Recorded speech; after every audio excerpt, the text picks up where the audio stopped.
Prologue. They were up there, somewhere, watching. He could sense their presence, and it made him feel uncomfortable. Sergeant Major Brian Hunt allowed himself a terse smile beneath the white silk ski mask that covered his face. Uncomfortable, comfortable. Such terms were relative just below the Arctic Circle in Norway, where the cold would crack the fillings in your teeth if you laughed too long at a joke. Not that there was much to joke about. Comfort was 0 degrees and respite from the unforgiving wind. It was catching 4 hours' sleep undisturbed and putting on dry socks in the morning. And discomfort? Hunt grimaced. That was just about every damn thing else. Still, being watched was the most uncomfortable thing of all. He checked himself. His mind was starting to wander. It was better than any watch to tell him that their stag was nearly up. Their observation post had been created at the head of the mountain valley. From it they had a clear view all the way down to the road. Only the fluorescent marker wands marked its course through the undulating snow dunes. Hunt's team had moved silently into the position 3 nights earlier. In the natural glimmer of reflected snow, they had stretched out the lightweight white camouflage net and begun burrowing underneath it. At first, the hole was scarcely big enough for each 2-man shift. Just a 6-foot oblong recess scraped away, leaving a 12-inch parapet and a 6-inch observation slit below the netting canopy. But as they planned to use the location as a base for some time, the OP grew a little every day. Each stag would do some nest building. It helped to pass the time. Snow was never thrown out to leave telltale signs, but compacted and sculptured. Now it boasted 2 benches with a 6-foot gap between, almost deep enough for a man to stand in and stretch his legs. Sergeant Major Brian Hunt had one bench, Corporal Bill Mather the other. Not that it was easy to distinguish his companion in the gloom, even a few feet away. Just a sinister apparition in white from head to foot. Mather saw Hunt looking and tapped his watch. Time? Hunt nodded. The two dropped from the snow benches and met in the middle gap. Mather's eyes in the apertures of his ski mask were grey and as icy as the surrounding snow. He kept his voice low. Sound travelled easily in these conditions. "They're there again, Brian," Hunt said. "I know. Have you seen them?" "I don't need to. I can feel them." "See no sighting?" Mather shrugged.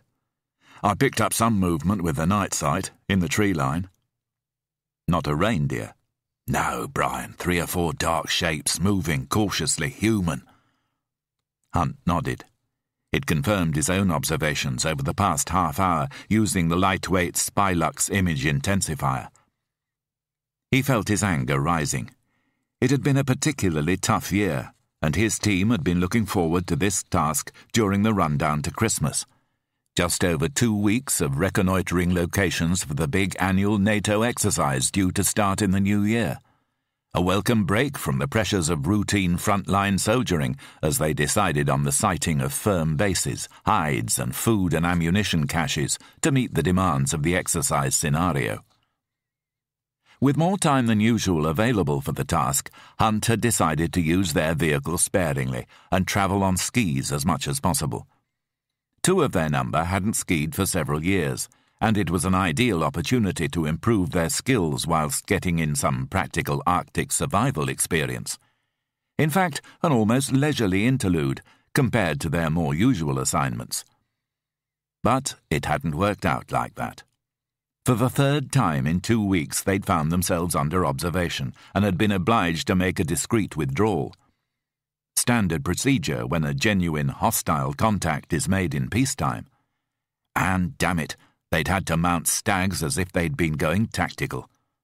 Some bloody holiday it was turning out to be, thanks to the prying eyes of the 4 mysterious skiers. Not that their identity was any longer a total mystery. After the first encounter, Norwegian intelligence had persuaded the local police to make low-key inquiries at all the remote farms and settlements in the area. At last, they found a semi-reclusive trapper who was able to shed a little light on the strangers. They had, he said, called at his isolated log cabin one night during a particularly ferocious blizzard. In immaculate Norwegian, they informed him they were Finns. 3 men and a woman. They were on a hunting expedition when one of them, a good-looking young man with fair hair, had badly twisted his knee. They'd stayed for 2 days until the blizzard had died and the youngster's leg had made a substantial recovery. Pressed by the police, the trapper was unable or reluctant to add much more. They had been, he said, stiffly polite and not given to conversation, either with him or between themselves, and somehow he had not felt inclined to ask questions. Why? Persisted the police. There was something about them that was a little sinister, admitted the trapper, something quietly menacing. For a start, he hadn't believed a word of their story. No one went hunting for pleasure in such conditions, even crazy Finns. Certainly not without a lodge to return to each evening, where you could dry out in front of the wood burner, have a good meal and a bottle of something to warm your insides.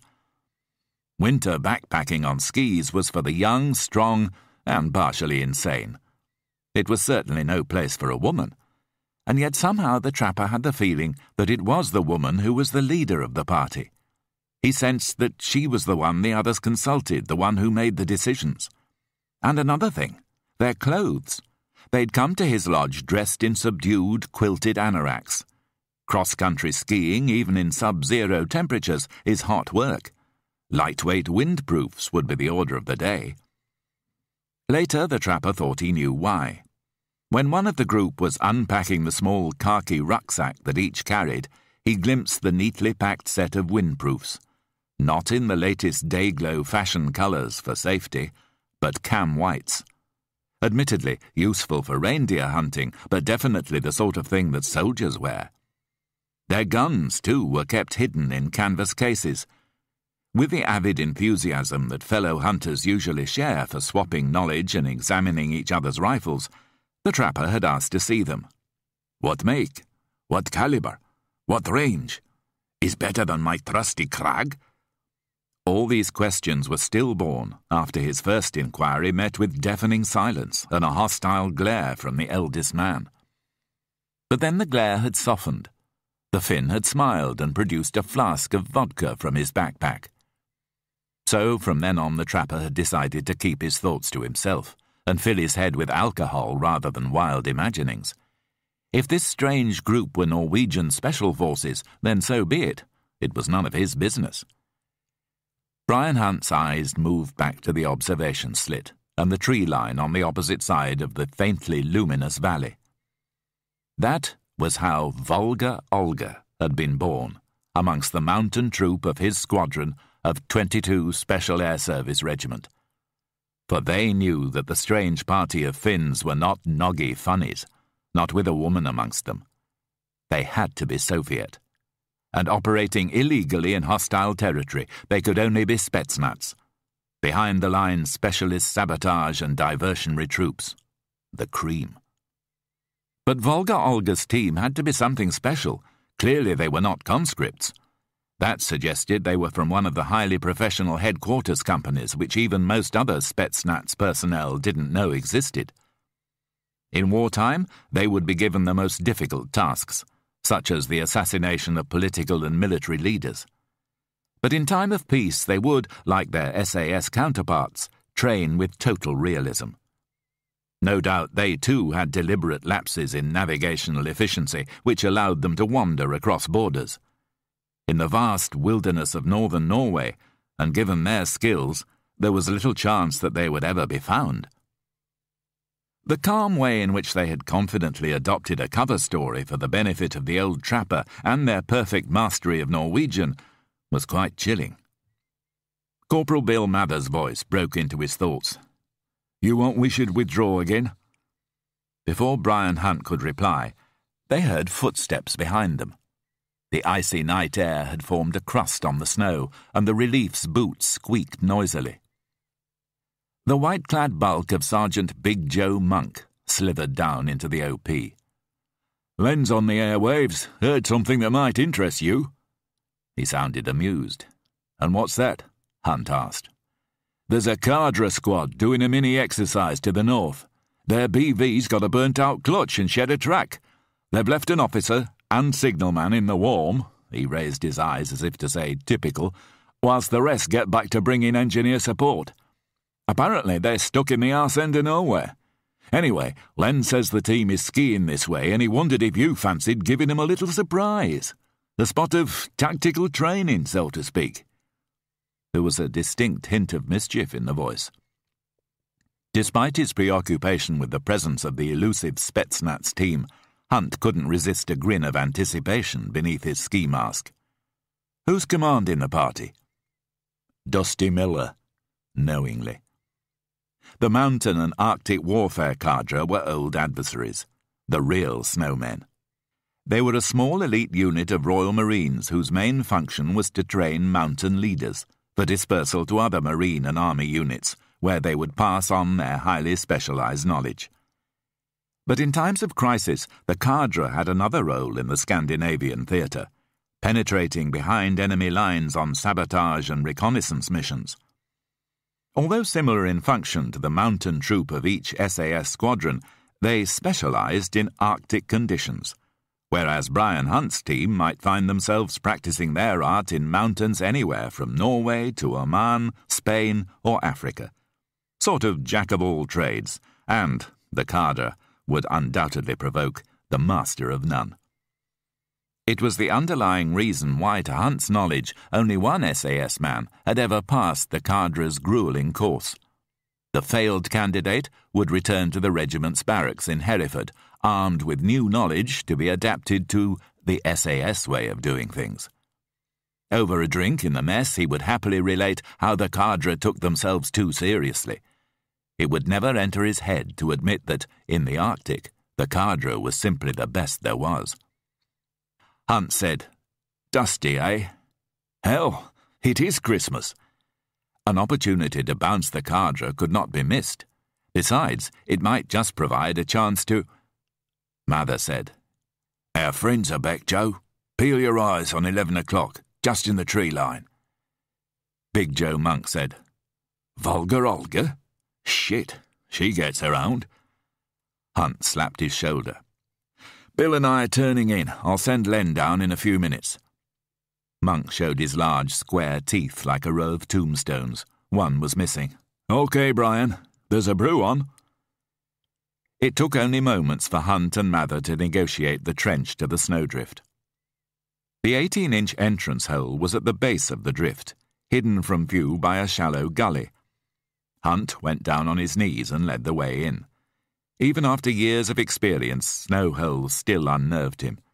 He had to fight back the feeling of claustrophobia as he squeezed his way along the slippery ice tunnel that inclined gently for some 20 feet, before opening up into a snow cave just high enough for a man to stand in.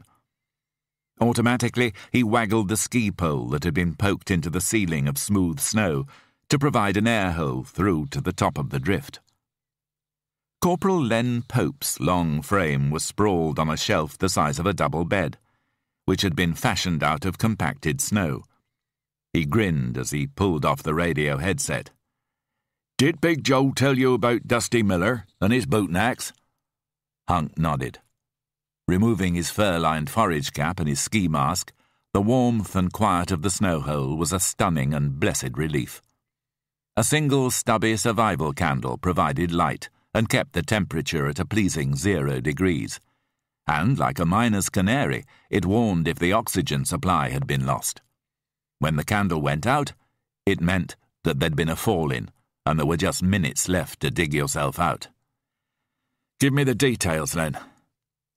Len Pope glanced at his notepad.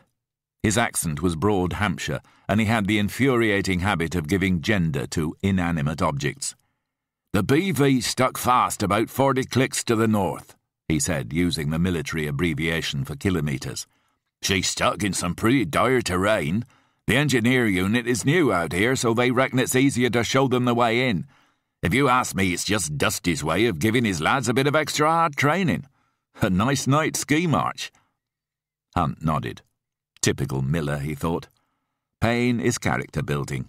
Give them the hardest time of their lives just when they thought they were in for a cosy few days in the warmth of the Volvo bandwagon tractor. If Dusty pushes them at 40 clicks a day,